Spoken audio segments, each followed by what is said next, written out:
तालुका कृषी अधिकाऱ्यांनी भात शेतामध्ये नांगर धरून केला कृषी दिन साजरा।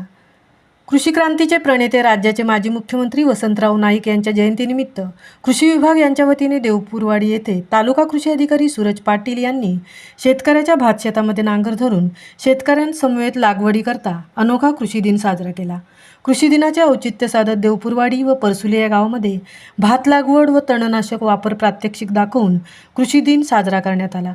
यावेळी तालुका कृषी अधिकारी श्री सूरज पाटील, कृषी पर्यवेक्षक श्रीरंग मोरे, कृषी सहाय्यक मनोज जाधव, ज्ञाननाथ शेतकरी गट देवपूर, सभासद लक्ष्मण पवार, दामोदर महाडिक, विलास उतेकर, संदेश उतेकर, नितेश साळवी, तर ग्रामकृषी शेतकरी गट परसुले येथील सुधीर जाधव, गोपाळ जाधव, अनिल दळवी, निळकंठ मोरे, सुशील जाधव आदी शेतकरी उपस्थित होते।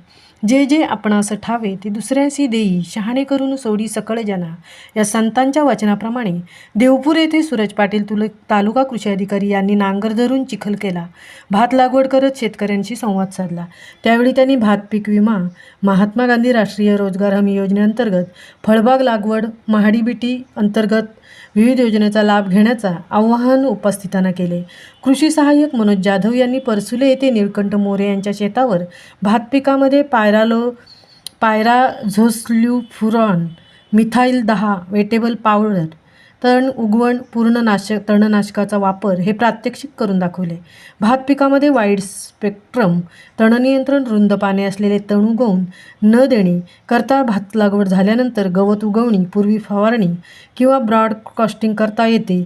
याकरता 5 गुंठे क्षेत्राकरता 20 ग्रॅम पायराझोस्फ्लुरॉन मिथाइल खतामध्ये मिसळून अथवा मातीमध्ये मिसळून ब्रॉडकास्टिंग करावे। कृषी सहाय्यक श्रीरंग मोरे यांनी 4 सूत्री भात लागवडीबाबत मार्गदर्शन केले।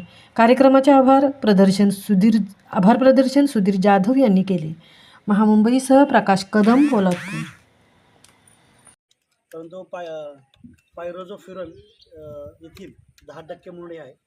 तर हे जसं आपण ऑक्झिफ्युरॉन जसं आहे म्हणजे तण उगवणीपूर्वी मारायचं औषध, तर हे भाताला काय करतं, हे सिलेक्टिव्ह याच्यामध्ये मोडतं। हे भाताला काय करत नाही, परंतु भातामध्ये असणारं गवत येऊन देत नाही। अशा पद्धतीचं हे तणनाशक आहे। गुंट्याला सरासरी आपण 10 ग्रॅम लागतं, 20 ग्रॅम। तर आपण हे 5 गुंट्याला 20 ग्रॅम, आपण हे 20 ग्रॅमची पुडी आणलेली आहे। तर ही टाकायची कशी, हे पावडर आहे, टाकता येत नाही सहज। मग आपण हे काय करतो, एक तर वाळूचा किंवा खत, हे 2च विषय आहेत। आता लावून हे जवळजवळ 2 दिवस झाले असतील आणि आता हे 38 तासानंतर आपण हे करतोय। तर आता हे पूर्ण त्याच्यावरती मिसळायचं आहे, दोन्ही लागते हे।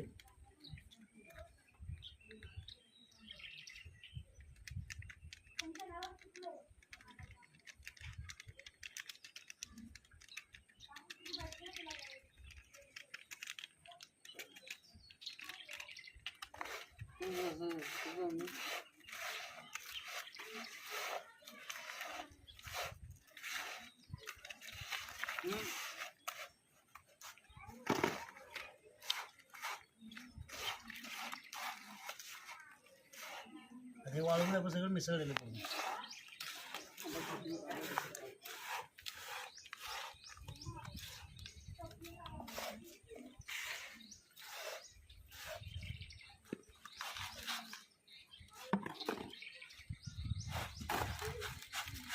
कुठे पावडर दिसत नाही।